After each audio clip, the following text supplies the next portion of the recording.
everyone. Thank you for coming and joining us. I'm Shelly, and today we are visiting you from our sister park out in Hershey, Pennsylvania.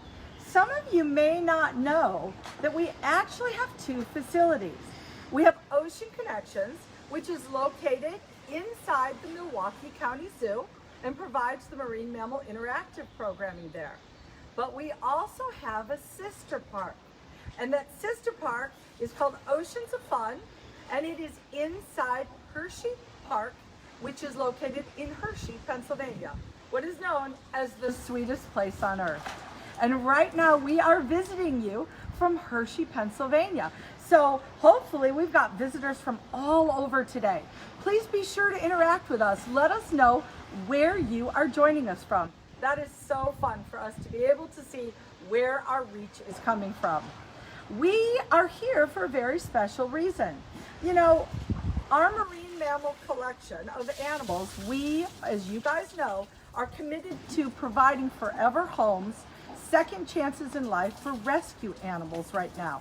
And we have a large colony of animals consisting of California sea lions and harbor seals. Well, diversity is everything.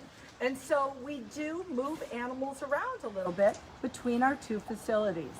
Some people don't realize that during the winter months, we move our California sea lions all into one big colony. It's natural for them. They do really, really well with that. So this week, we moved our two California sea lions, Ripley and Colby, back to Hershey, Pennsylvania. Because even though we are closed still, our work goes on and we're getting ready for summer. And we are super excited for what's going to be coming in the future.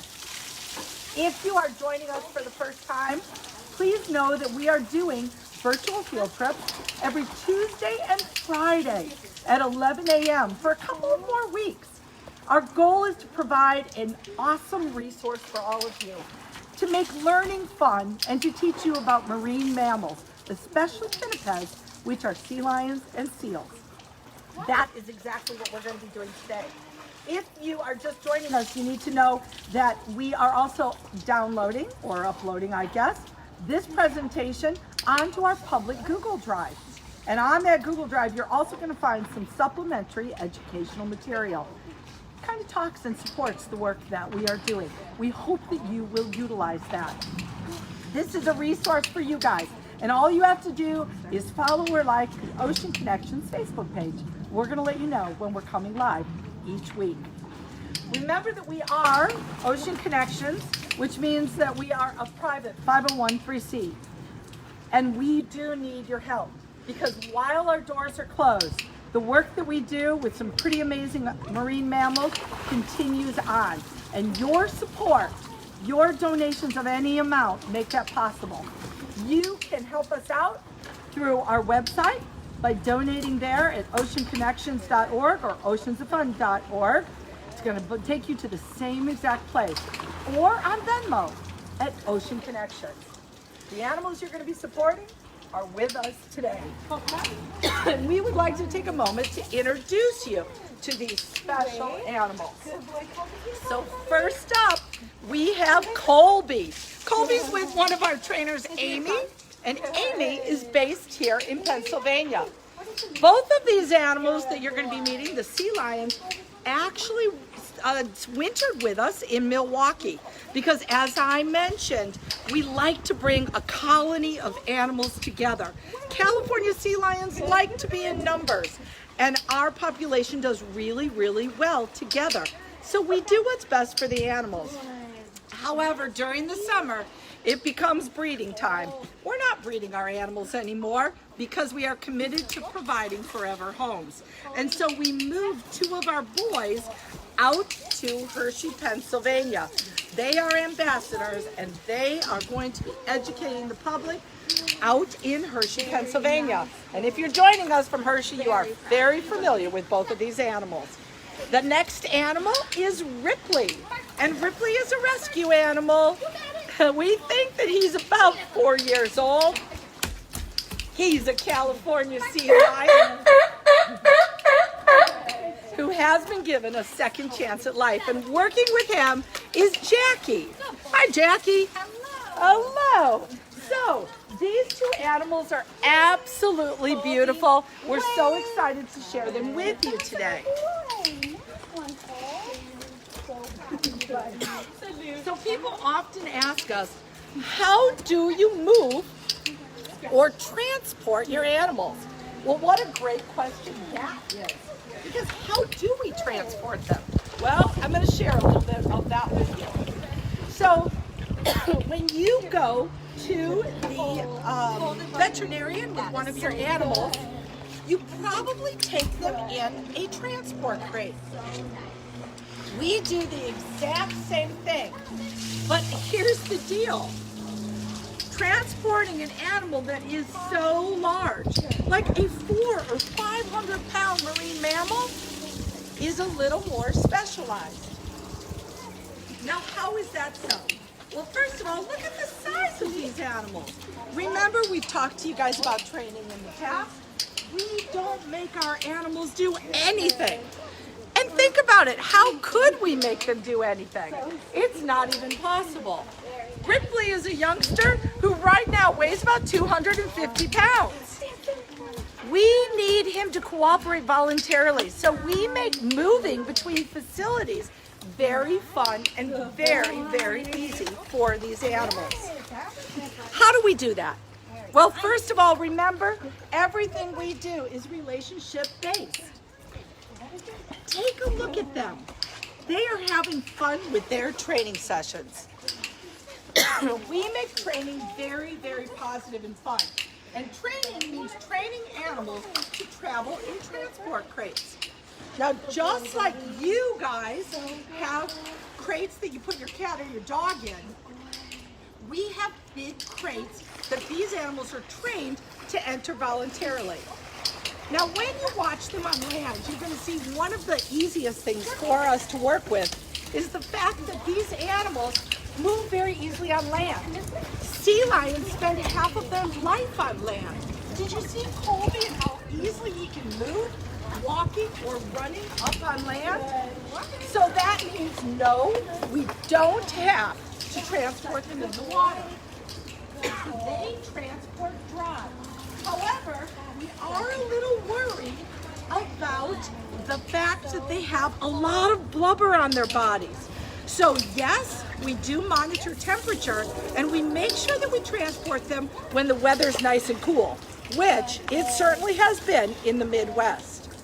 Now people say, what kind of transport crate do they move in? Well, we make crating so fun that we actually keep a crate up on land.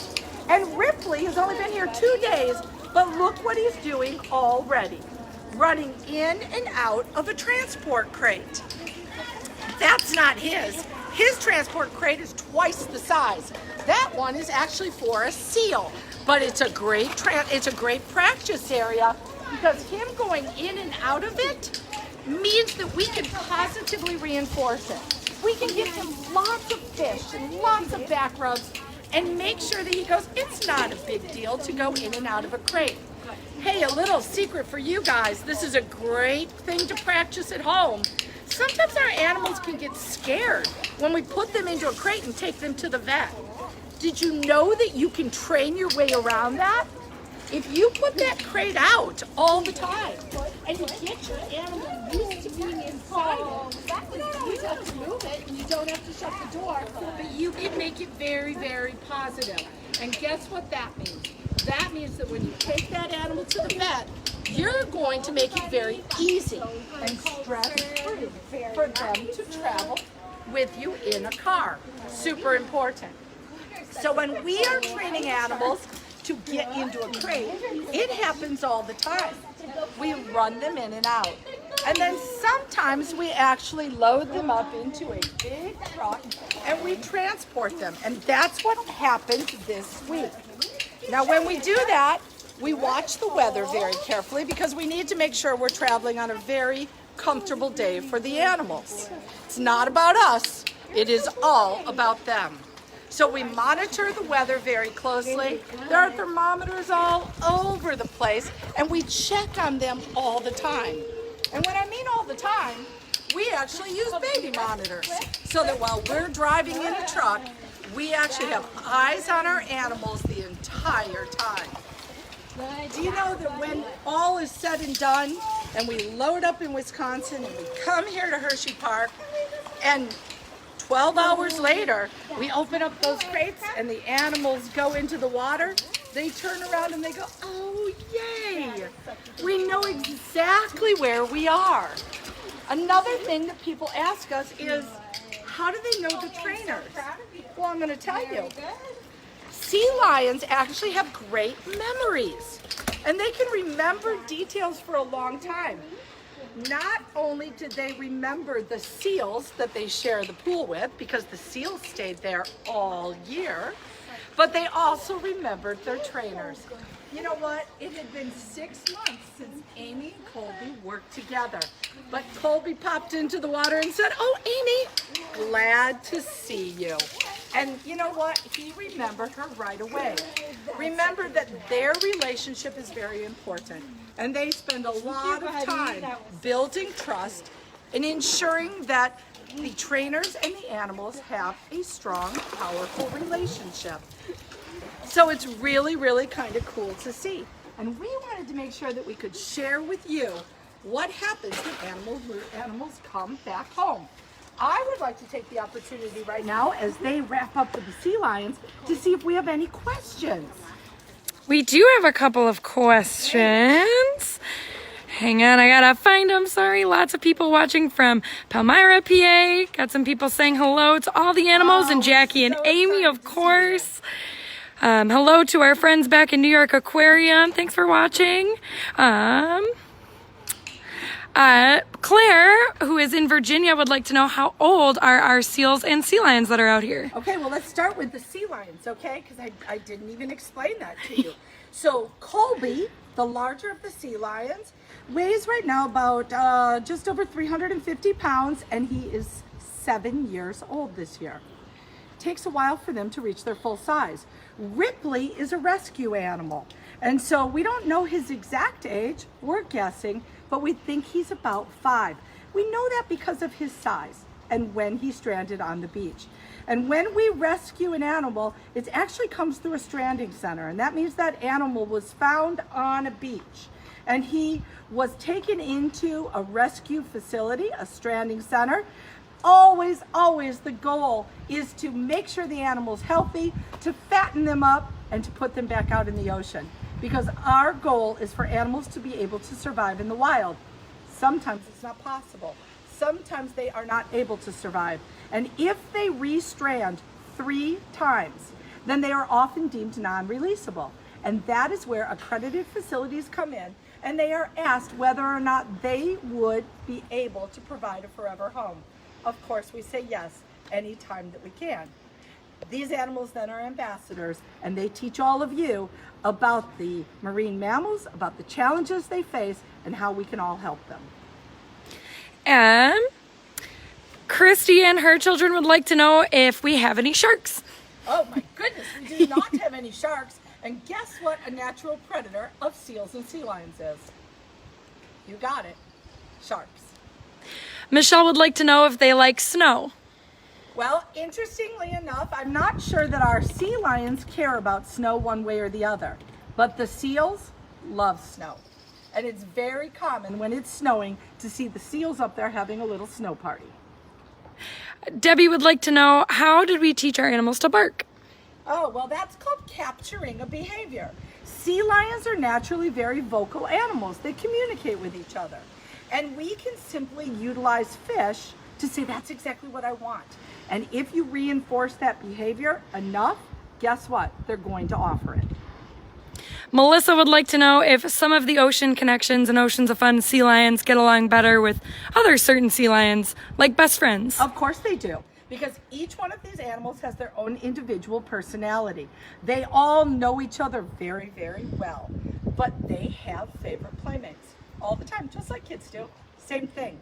Speaking of the seals, we have a couple more animals to show you because you know what? We haven't been able to catch you guys up on our 2 seals here all winter long, and we have a couple of really special animals. The first animal that we're going to introduce you to is another rescue animal. Her name is Mango, and she, again, stranded as a very small pup. She was brought into a stranding center. She was fattened up, made healthy, put back into the ocean, re-stranded again. On the 3rd time, the stranding center needed to find a home for Mango, and that's where accredited facilities come in. This animal is very, very special to us. Her name is Mango. She is an Atlantic harbor seal because you know without accredited zoos and aquariums who are willing to provide a forever home for these animals, she would not be alive today. Sometimes the challenges in the wild are really tough. You guys, there's lots of pollution. The waters are getting warmer, so there's not sometimes as much fish. And you know what? There's oil spills. There's challenges in the wild. But this is where all of you come in. Because when we can teach you about these animals, we hope that the actions that you take every single day will be the right actions. We want you to reduce the plastic products that you're using. Say no to straws. Please don't turn balloons loose in the environment. They're not good for the animals. We need you to recycle anything that you can possibly recycle. You guys can do the right things, take the right actions, and it does have a positive or a negative impact on the lives of these animals. People often don't realize that because they think, well, out of sight, out of mind. But remember, all of our waterways are connected. So it's really, really an important message. And I'll tell you what, look at that beautiful face. Animals like Mango need our support. And so we really, really hope that we can encourage you guys to be a little more environmentally conscious because it is super important. Mango has been with us now for, I believe, about 5 years. She is super special to us. And we have another animal to introduce you to that some of you out here in Pennsylvania already know. We were lucky enough that almost 2 years ago, Mango gave birth to a pup. And that pup's name is Coco. She's going to be joining her mama here in just a moment. She's super special to us because if we were not able to provide a second chance at life for Mango, we wouldn't even have Coco and wait until you meet her because she is absolutely just precious. Now Mango is full grown and right now she weighs about 125 pounds. Very good, Miss And you can see how big she is. However, we're about to be joined by her youngster, and Coco is quite a bit smaller. Coco, come on up here and say hello to all of us. Hello, little Peanut. That's my girl. Good. I don't know about you guys. You can throw her over some hearts and some love because we think she is about the cutest little harbor seal in the whole world. Ready? Ready? Coco, fall! Let's take a look at everything that Coco has learned. Oh my goodness. Good girl. Thank you, Coco. So Coco is about to turn 2 years of age. She'll turn 2 on June 10th. Good. When she was born, she only weighed about 20 pounds. But today she is up to 78 pounds.